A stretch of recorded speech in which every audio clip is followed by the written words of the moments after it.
Somewhere way out in the Aussie outback, an injured hiker is in strife and needs help fast. A plane is dispatched from Kingaroy Airport to drop off some life-saving water and medical supplies. And that is when disaster strikes. Mayday. We have a major problem. Wind chip stalled port side. I can't hold it. We're losing it. We're going down fast. Mayday! Mayday! This could have been a real tragedy. The pilot, medical staff and everyone else on board could have been killed, if in fact there were anyone on board. You see, this was a UAV, an uninhabited aerial vehicle, and it was taking part in the inaugural UAV challenge, Outback Rescue. And as you're about to see, it certainly was a challenge. For the uninitiated, UAVs are robot aircraft that have the potential to provide low-cost airborne delivery and surveillance in places where it's not safe or convenient to use human pilots. For example, 90% of Australia. Relying on modern computers and GPS guidance, they're already in use in large numbers by defence forces around the world, even by the Australian military for reconnaissance to make sure our troops are forewarned and forearmed. However, they also have many practical civilian uses, such as locating lost bushwalkers in the vast Australian outback. And that is precisely what the UAV Outback Challenge set out to demonstrate.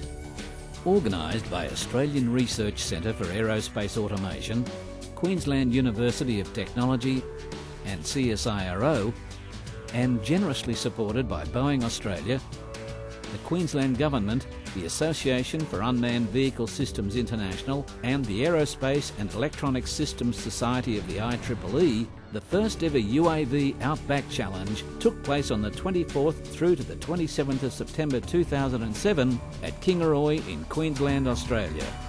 With a top flight team of judges and a senior naval officer from Nowra who acted as range safety manager and enforced the CASA closure of the airport for the duration, the event was seriously well run.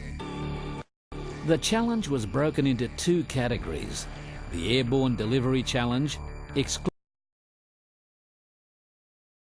next year, and the Search and Rescue Challenge, open to all universities and enthusiasts from around the world. The Airborne Delivery Challenge saw 5 fledgling high school teams strut their stuff, and those magnificent young men with their flying machines put on a top-class show. Their aircraft ranged from the sublime to the ridiculously simple, such as Kingaroy High School's ingenious Coke bottle fuselage, which was not only light, strong and hopefully impact resistant, but also took recycling to new heights. The high school competition was held over the first 2 days of the event.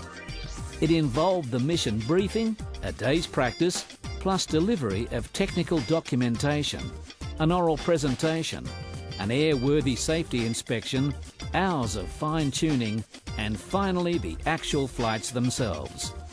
The Airborne Delivery Challenge was to deliver a package, in this case a golf ball, as close as possible to the centre of the drop zone, a 1 metre by 2 metre sand pit. Now, normally golf balls are irresistibly drawn to sand and water. However, the students did face a few hurdles, literally. To make the challenge more challenging, 2 hurdles were set up either side of the drop zone. This was so aircraft had to fly at least 4 metres above the ground, meaning teams had to work out the ball's ballistic trajectory.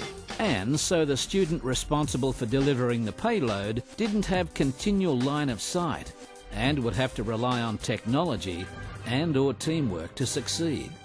The 2 key members of each team were the UAV controller, who had to fly the UAV in a regular circuit pattern, and the mission manager, who was responsible for the drop.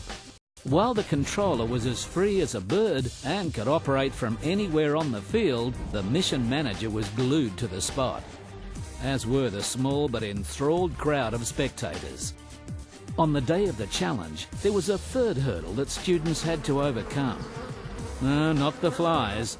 The natural enemy of all small UAVs, the wind. Wind gusts of up to 20 knots later played havoc with the entrance in the open challenge, so the students with their lighter, less powerful aircraft really earned their wings and made it through the challenge on a wing and a prayer. Although no team managed to actually hit the drop zone, 2 teams were tantalisingly close, and all the teams in the Airborne Delivery Challenge have vowed to nail it next year, especially Mueller College, whose senior and junior teams claimed first and second prize respectively. Mueller also trifected the event by winning the supplementary Team Documentary Challenge. A great result for the college and their Muroc Radio Control Aircraft Club. I actually sat through with Team Advisor when we built every single bit of it, so I actually learned a lot doing that. That was the idea. The idea of building from scratch is so we could all learn about aircraft design, the electronic components, modelling itself, and pretty much we all learned a lot there. Search and Rescue Challenge was next on the UAV agenda, and it had more drama than a soap opera. Of the 20 teams registering for the competition at the start of the year, only 4 Top Gun teams had all the deliverables required to satisfy the judging panel. Team Silvertone, a joint venture team of hobbyists from USA and Australia, Dionysus, hobbyists from Chico, California, SRUAV, undergrads from QUT, and ISAW, their counterparts from the University of Adelaide. Team Dionysus faced a challenge even before the challenge. With its wings off and all the wiring and electronics, you can imagine what it looked like on the airport X-ray machine. They stopped it, looked over the screen and said, "Hey, what's in here?" However, that was just a hiccup compared to their competitors. Teams ISAW and SRUAV were forced to withdraw at the 11th hour due to technical problems and some unfortunate mishaps. While Team Silvertone's superb-looking Flamingo machine lost a little in translation between American and Australian componentry. The day before the event, an equipment incompatibility fried their hardware, and Bob's your uncle. And it just blew up and took half of our electronics with it. So that just left Team Dionysus to rescue Outback Joe. Still stranded and no doubt feeling like a real dummy. It obviously wasn't Joe's day.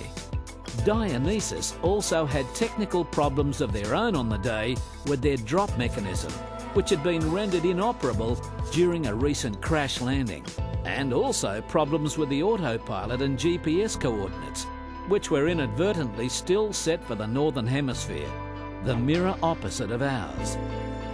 And so, even though Dionysus had excellent presentations and technical reports, and came through their flight demonstration and flight termination sections with flying colours, the last vital phase of the Search and Rescue Challenge could not be attempted. Therefore, the $40,000 prize jackpots to $50,000 next year. We're just here for the fun of it anyway, so anything else is a bonus. It's just glad that it's all over and it did what we wanted it to do. We can relax now. Overall, a brilliant effort. Boeing's extremely proud to be involved in the ARCA Challenge this year. For Boeing, this is an exciting new way of stimulating research and development, looking at new ways of developing technology. I mean, UAV technology is going to be with us. It's still developing, and as we've seen today, it's still got some way to go, but it's really, really exciting to be involved at the front end of this development. UAVs are really important to Boeing Australia today. We've got a small fleet of UAVs, but a very important fleet of UAVs, which we're using in Afghanistan and Iraq. The high school students were particularly exciting. I mean, it's so great to see kids at that age getting so passionate and so engaged.